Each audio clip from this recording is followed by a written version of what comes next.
Assalomu alaykum. Men Eshonqulova Turg'unoy. Arguson kompaniyasiga ishlayotganimga 2024-yil noyabr oyida ish faoliyatimni olib bormoqdaman va 6 oy aktiv faol ishlab kelmoqdaman.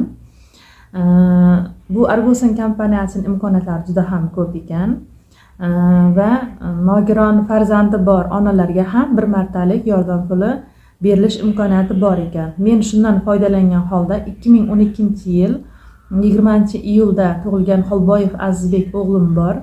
O'shani yillar mobaynida davolab kelaman.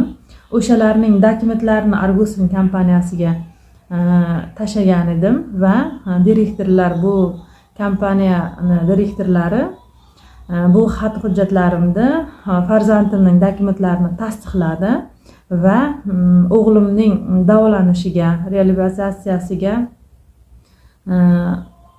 $500 pul tashlab berdi. Men bundan juda ham xursandman. Arguson kompaniyasiga minnatdorchiligimni bildiraman. Men tanigan Albina xonim, Albina Norpo'latova va Nargiza opam, Galina xonim va o'zimning ustozim Indira opamlarga juda ham kattadan katta rahmat. Menga yordam berdi ular. Men bu kompaniyada ishlab kelganimga faxrlanaman va bu kompaniyada ishlashda uzoq muddatlar mobaynida ishlashga harakat qilaman. Juda ham xursandman.